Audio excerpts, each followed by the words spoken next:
Hello everyone. In this video, we will dive together to the introduction to cybersecurity management. Now, please note that this video or this presentation is tailored for newcomers to cybersecurity management. It is useful for both technical and non-technical professionals seeking foundational knowledge. Now let's get started. On today's agenda, we'll discuss what is cybersecurity management, what is cybersecurity risk, cybersecurity objectives, CIA triad, cybersecurity management framework, NIST CSF, and finally, information security management system. Okay, what is cybersecurity management? Now, cybersecurity management involves ensuring a balanced approach to managing cyber risks associated with the use of technology, such as emails, computers, or other technologies. This balance is crucial for maintaining the productivities these tools offer, while also reducing related risks. The process includes both internal audits and reviews by internal teams to ensure all risks are identified and controlled. External auditors also play a role in identifying any potential blind spots. Overall, cybersecurity management focuses on achieving an assurance that the controls in place effectively manage risks without limiting how well the technology works or its benefits. So what is cyber risk? Cyber risk has a formula, which is cyber harm over cyber control. What does that mean? So cyber risk is the potential harm that can happen from using digital tools, even with safety measures in place. Although adding more safety measures can lower the risk, it is impossible to remove all risks unless you stop using digital tools completely. For example, you can reduce the risk of phishing attacks through email by using training and technical filters, but you can't eliminate it unless you stop using email altogether. However, stopping email use is not practical because you have to use it for work. It's productive and efficient. Therefore, cyber risk is a natural part of using technology that can be completely eliminated, only managed. Now, what is the objective of cybersecurity? So we have three things: confidentiality, integrity, availability, CIA. Now, what does each one mean? So confidentiality, this focuses on ensuring that the data is accessible only to those who are authorized to view it. Examples include sensitive information such as medical records, bank statements, and private communications. The goal is to protect data privacy and prevent unauthorized access. Now, integrity. The principle ensures that accuracy and reliability of data. It's crucial that data is not only protected from unauthorized access, but also from unauthorized alteration. An example would be safeguarding a student's grade in a database to prevent any sneaky students getting an A, for instance, and maintaining the true record of academic performance. Now, availability. Availability ensures that data and technologies are accessible to authorized users when needed. For example, ensuring medical records are available just before surgery or a bank statement can be accessed when required.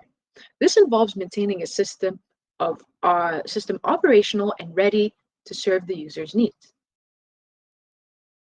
Okay, how could an organization achieve cybersecurity management? Well, NIST CSF. This is a cybersecurity framework developed by the National Institute of Standards and Technology. This framework has been guiding organizations, small and large, in enhancing their cybersecurity measures for over a decade. The NIST CSF is structured around 5 key functions that form the backbone of a solid cybersecurity strategies. These are identify, protect, detect, respond, recover. Now, what does this all mean? So identify is our starting block. Here we focus on understanding and managing all assets that are crucial to our operations. This includes everything from physical devices to systems and from data to overall cybersecurity governance. Now, protect.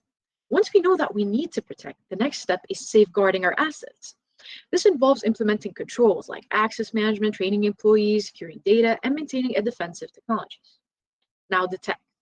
This function is about having the right tools and procedures in place to quickly identify a cybersecurity event. Timely detection is crucial for minimizing potential damage. respond. After detection, this function kicks in. It's all about how we deal with a security incident, containing its impact, ensuring that the threat is neutralized efficiently. Finally, recover. Lastly, we have recover. This is where we plan and implement actions to restore any capabilities or services that were impaired due to a cybersecurity incident. Recovery ensures continuity and maintaining customer support. Each of these functions is further divided into categories, as you can see here, and subcategories, providing a detailed framework that can be tailored to specific needs and maturity of any organization. So for governance, we have organizational context, risk management, and categories, identify asset management, and we'll discuss more details later on.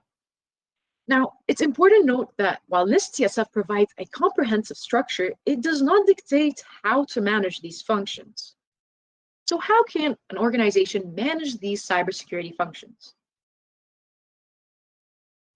So to get an answer to this, how can an organization manage these cybersecurity functions? We need an information security management system, ISMS. In our case, it's going to be called ISO 27001. All right. So the ISO 2701 is a standard that looks something a little bit like this, as you can see here. So first, we need to fully understand our organization and context, as you can see. This means identifying the specific needs, challenges, and goals related to our operation. Second, we have leadership. Leadership involvement is crucial. Our leaders must not only support, but actively participate in the development and enforcement of our cybersecurity policies. Then we need to ensure adequate resources are allocated for cybersecurity. This includes budgeting, time management, securing access. Finally, we engage in a thorough risk management by regularly identifying and mitigating potential threats to our organization. Again, the standard is very detailed. You just follow it, and that will require that. Now, what is ISMS? What is Information Security Management System? So first off, it's a pyramid. We have security manual. The security manual's purpose is a foundational document of the ISMS, which includes policies based on risk assessment, statement of applicabilities. These policies mandate actions such as daily backups for computers and cybersecurity training for new employees. These policies stem directly from identified risks, ensuring that they're all specifically tailored for these to get rid of the risks. Second, we have standards, guidelines, procedures. These documents translate the policies into actionable steps detailing the who and what and where of what each person would do to follow this. This assigning responsibilities and specify operational details. Now, third, we have working checklists, forms, and controls. This ensures that the activities prescribed by the policies and procedures are executed correctly and consistently. These checklists help not to miss anything and everything is done. Finally, we have records, evidence. So this provides the objective evidence that the ISMS requirements are being met. This can include screenshots, training completion records, and many other things. Now, NIST CSF and ISO IEC 2701 together. So we need the NIST cybersecurity framework because it provides assurance that risks and controls are balanced. Additionally, the ISO standards are necessary as they dictate how these controls should be implemented. The NIST CSF outlines what needs to be done, while the ISO explains how to do it. Moreover, it doesn't end there. Each category and function may have specific standards that offer detailed guidelines and on implementation. While smaller organizations might not need to delve in such depth, larger and more complex organizations will find references on where and how to implement these measures. Now, for example, each NIST CSF category has guiding standards. For example, governance. The governance function is guided by the ISO 27014, And the risk management is ISO 27005. And for risk analysis, we have FAIR. This is the factor analysis of information risk. And then for protection function, the CIS, Center of Internet Security, we have. Now, these tools, when used together within the NIST framework, aim to ensure that the cyber risk and controls are balanced, providing strong assurance of security.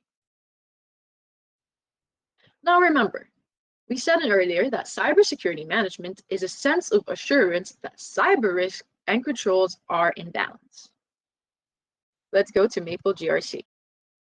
This is the Maple GRC environment. Now, this is the homepage. To get things started, on the left side here, you'll find governance. And in the governance section, you'll find crucial elements like organizational context, cyber risk security strategy, and policies related to supply chain. Now, if we compare this to the NIST framework, right here, you'll notice a strong alignment. For instance, both have organizational context, both have cybersecurity risk management, as you can see here, and so on. And you find almost one-to-one alignment.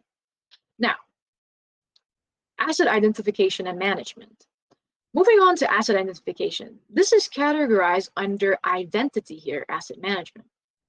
In frameworks like NIST, it includes asset management, risk management, and continuous improvement. Now, in Maple GRC, we have this under, refer to this as departments to make it more user-friendly.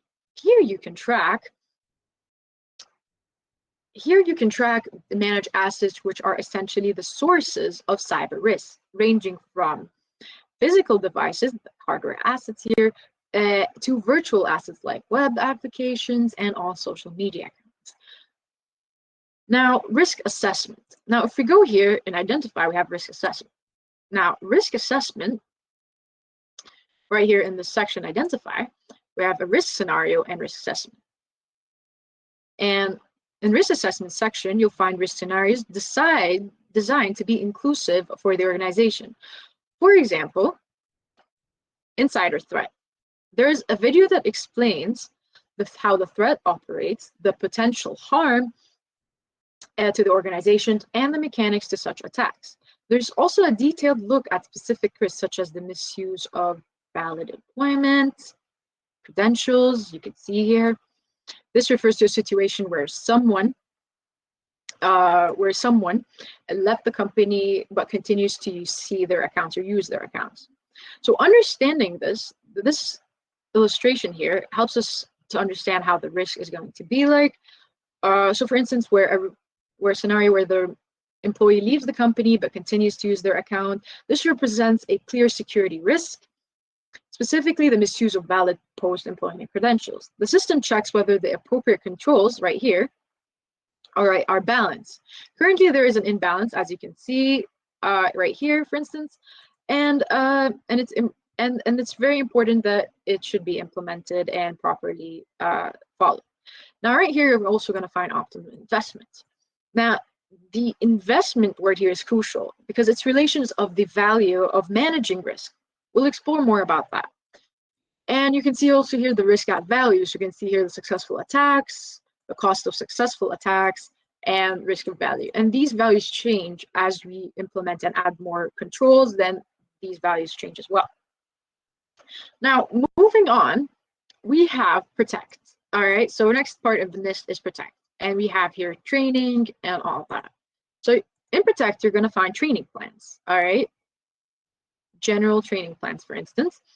And under the protection function, there are specific measures such as training. For instance, might conduct general training sessions or policy trainings. So once you have created your policy, an AI generates a 2 or 3 minute video so everyone in the company can understand the policy and even get quizzed on. All right, then also in protect, we also have procedures. All right, for instance, let's say we're implementing a tool, all right, a critical asset. Let's say you're using the Sage 50 Pro accounting, all right? Now, it's a critical asset because it protects the sensitive financial data it holds. So by following ISO, so we select our regulation right here, and we go to work instructions, it will give us like a detailed instructions on what to do, so you'll be abiding by the ISO 27001 standard and protect yourself. And protect like the asset itself, the critical asset we have here, which in this case, the Sage 50.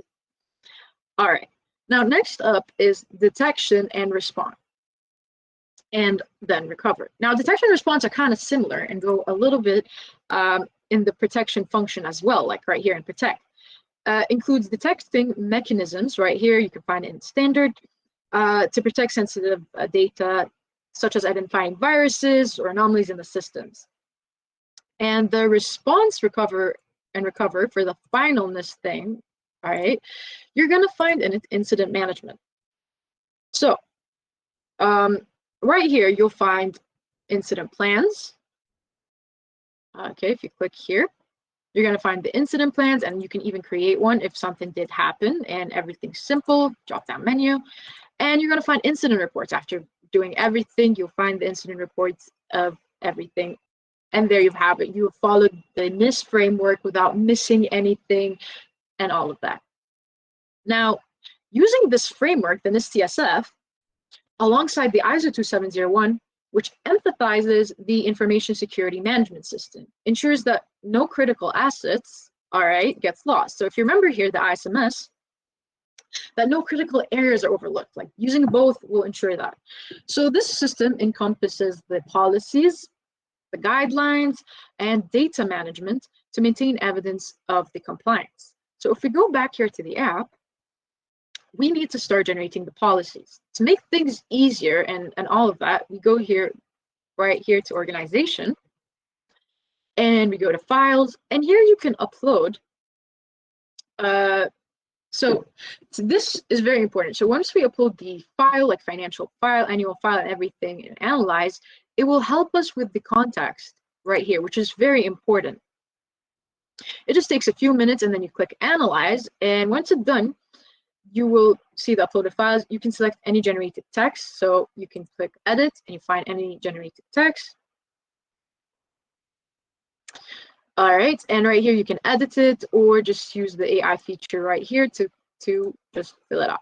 The context is very important because it's very important, which will help build up to the cyber risk strategy, procedures, and all of that. All right, once you have that ready and you have analyzed it, you can develop a cyber risk strategy.